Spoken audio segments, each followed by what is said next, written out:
Hello everyone. Today I have a Ruiba D.I.M.O.N cordless impact driver on my desk. It's a professional Chinese tool.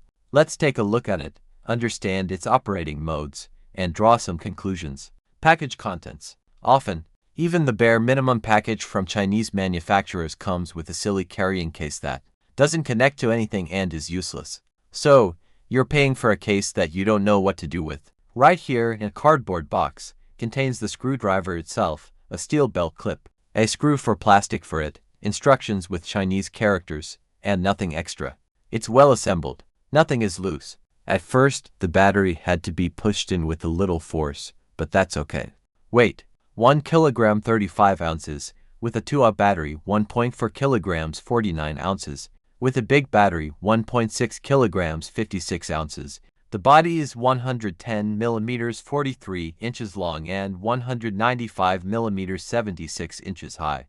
Ergonomics: I've heard a lot about it being very comfortable. What can I say? It really is very comfortable. But sometimes, if you use it for a long time, this thing starts to rub the bone here. Maybe you just need to hold in a special way, or use gloves. Who knows? My hand is still small, so if you have a larger palm, I can't imagine how you'll use it. It's definitely made for the Asian market. The chuck. The bit inserts without pulling back the casing, which is convenient. As for removing it, the guard is very tight. I thought it would loosen up over time and make it easier to use, but it's still tight. I even took it apart and cleaned it because it was covered in some kind of grease-like crap out of the box and was generally difficult to move. It didn't help much. The retaining ring, by the way, is my compliments. Since the impact is made for the Asian market, the chuck is designed for Japanese bits, so the standard bit has a very long stroke. The spring inside doesn't do much.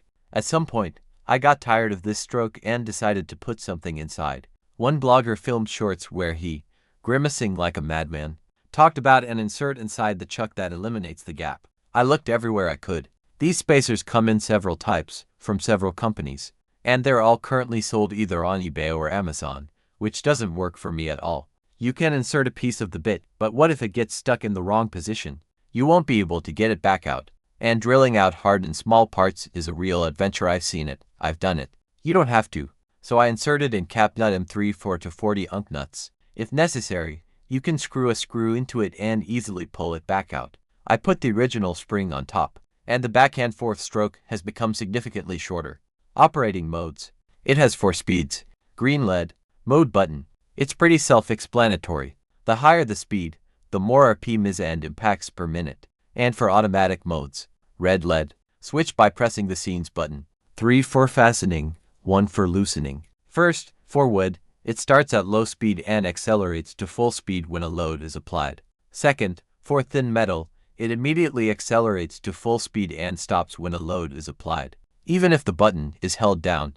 Third, for thick metal, it immediately accelerates to full speed and slows down when a load is applied. Fourth, an auto stop function. It only works for loosening. It immediately accelerates to full speed and slows down when no load is applied. This prevents the fastener from flying off.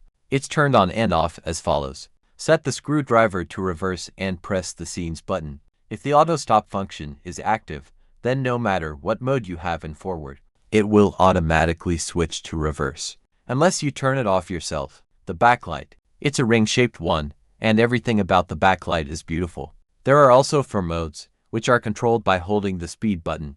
As per the instructions, hold the mode button for a few seconds to turn the backlight off, or turn the backlight on and slightly brighter. Hold the scenes button to turn on the flashlight mode. The backlight will stay on for 20 minutes instead of 10 seconds. You can continue to switch modes, and it will remain lit. You can turn it off by holding the scenes button again or simply removing and reinserting the battery.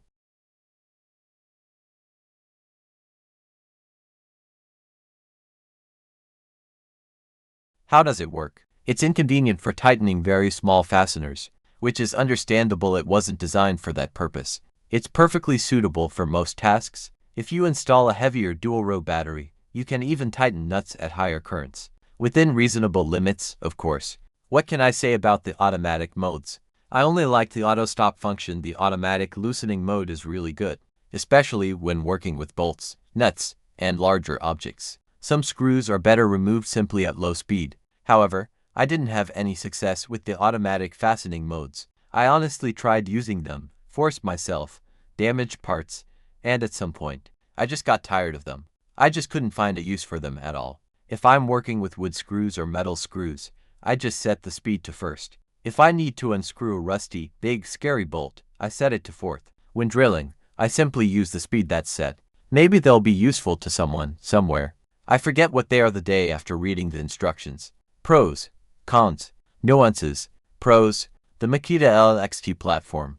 It's versatile. These days, if a tool doesn't run on a Makita battery, I don't even consider it. Jerking off with adapters is also nonsense. When you have tools from a dozen different manufacturers and they all run on the same battery, it's simply convenient. Price, for $50, it's unlikely there's anything better. Backlight, it's fantastic, can be used separately as a flashlight. Dimensions and ergonomics, small, lightweight, and very convenient for me. It's easy to use with both the small and large battery, and the balance is excellent. Even that green color is somehow pleasant. Cons, the chuck is tight. The bit is difficult to remove. Sometimes it's easier to pull the chuck cover back, apply pressure to the bit, and then pull it out. And sometimes you have to use pliers to pull the bit out. Electronics, where they exist, there are glitches. Sometimes it happens. The control panel is set to one mode, but you can tell by their PMS that it's in another mode. It's very rare, but it does happen. One of the minor quirks I'd mention is the chuck for Asian bits. It's really a minor issue right after purchasing it. You just remove the spring, insert a nut or a bit, reinstall the spring, and forget about it. And a note for those who like to attach various bit holders, screw magnets, belt hooks, and so on. They 3D print all sorts of things these days. There's no metal thread. The kit comes with screw for plastic. Therefore, if you've screwed something in and want to replace it with something else, it's very important to first back off half a turn when screwing the screw in, so it engages the pre-cut threads in the plastic. Otherwise, it'll spin and won't hold anything. It's a minor issue, but it's good to know. All in all, this is a fantastic device, top-notch for the money. Only time will tell how long it lasts, but so far, my impressions have been positive. There are a few minor flaws, but for the price, they're nothing to nitpick about. Overall, it's a great product. That's all for now. Let me know what you think of this tool. What tools would you like to see reviewed? Subscribe. That's it. Good luck to everyone.